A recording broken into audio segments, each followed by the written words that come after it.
Hi guys, welcome back to TBL Network. It's your girl Balanle, and today we are making curry chicken. So the ingredients you'll need are asparagus, red onion, lemon to clean your chicken, an assorted variety of different color bell peppers for your soup to have some nice color, Hondashi seasoning. We're also using Knorr beef seasoning today, 3 Maggie cubes. An important seasoning, if not the most important seasoning we're using today, is curry. We're also using Creole seasoning, crushed red bell pepper flakes, and Badia all-purpose seasoning. So let's get right into this video. So the first thing we're gonna do is get this chicken prepped. We're going to take the skin off of the chicken. I like to get my chicken completely free of all the skin so that the seasoning seeps into the chicken better, in my opinion. And after that, we take the lemon that I told you guys about to go ahead and clean it. We use lemon and distilled water or vinegar to get that chicken nice and clean. And after that, we just rinse that all the way through to make sure all of our germs are gone from our chicken.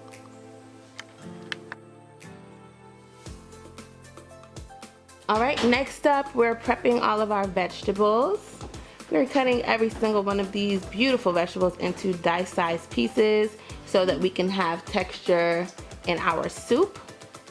So you're just gonna sit here and watch me cut up all these pieces of pepper. So I am using some scraps from a different recipe. These are like some leftover bell peppers. So all you really need are 3 of your favorite bell peppers to go ahead and use for this recipe to give it some nice and beautiful color and texture, like I said. We're also gonna cut up these onions and then chop up our asparagus for some nice crunch. I like my curry chicken to have some good texture when I'm eating it, so all of those are very necessary.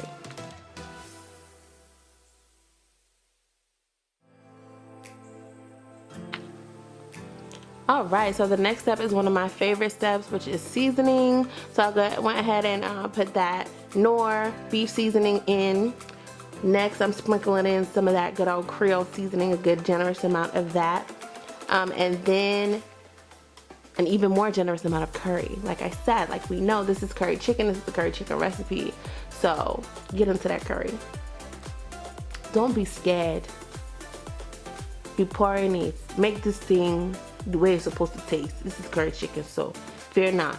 After that, we add some crushed up red bell pepper flakes, which I love for some color and even more texture in our meal. So we're gonna combine all of these with the vegetables.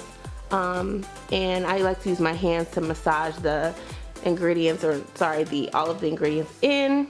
And after this is all massaged in, we let that sit and marinate for an hour. Next, I'm gonna grab that vegetable oil. I like to use vegetable oil really just because it's the only oil that's available to us at this hard time in our grocery store. And put that oil on medium heat, let it simmer, and then you can start adding in all of your ingredients to let that cook.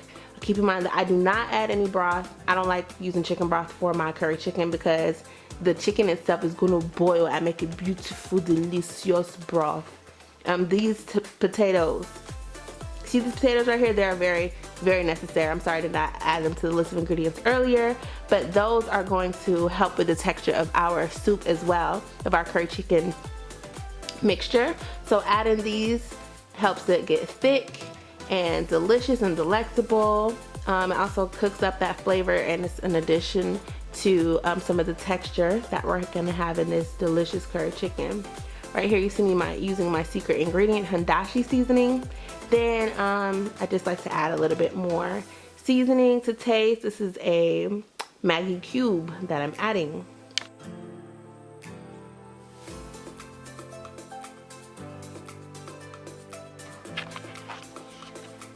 So now we are going to add some more curry to this beautiful, delicious food that we're cooking now. I like to use 3 heaping spoons of curry. And when I say heaping, I mean heaping. Look at that, yeah, heaping spoons of curry. Remember, this is curry chicken, so don't be scared to use that curry, baby. I promise you, it's gonna come out exactly how you want it to. So I take my tongs to carefully mix all of that extra seasoning in, being careful not to break up any of that chicken. And 10 minutes later, This is what it looks like. It's sizzling a little bit more. You can see that movement in there. The chicken is cooking down and the broth is becoming broth, okay? This food is becoming food. So close that up and cook that again for another about 30 minutes. We're going to move on to our side prepping. This is the delicious art of cutting plantain. My mommy cut it like this when I was growing up. It's the best way to cut it in my opinion. Gonna cut all those up and fry that. So after a good 30 minutes, 30 to 35 minutes, you see that the food is cooking and looking delicious, and that broth is starting to go ahead and pick up and soak up and become what it's supposed to become. Look at how delicious that looks. I'm getting hungry. Oh my gosh. So right here you see me adding some Nigerian pepper.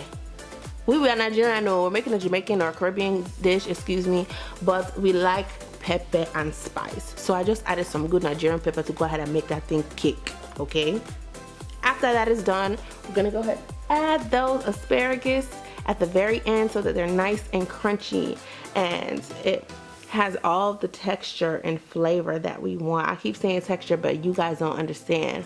A mouthful of curry chicken without all those good aspects of the curry chicken ain't curry chicken, period.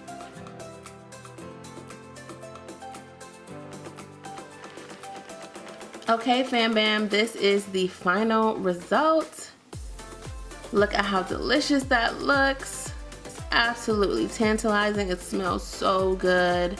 I came up with this recipe out of the side of my, I don't know, I just came up with it out of nowhere, and it's my go-to.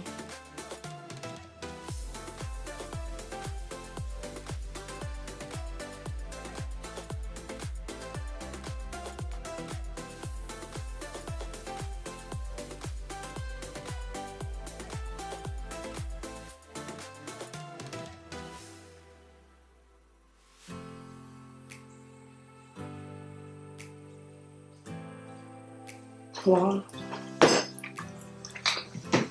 This is like restaurant grade. Even better. Past them. Wow. Tell them what kind of rice you put with it. This is jasmine rice. Excuse me if I'm sunbathing. This is jasmine rice. So it has a light, airy texture to it. And the flavors mixed with all the different spices that are inside of the curry chicken, coupled with the thickness of the sauce because of that potato that was boiled in there, is absolutely subpar. I mean, yeah. Alright guys, thank you so much for watching and staying tuned. Please be sure to follow this recipe to the T. Get it in. It's really good. Make sure you like, comment, and subscribe to our channel. We have more things loading for you. Stay clean, wash your hands, and stay safe, guys. Thank you so much.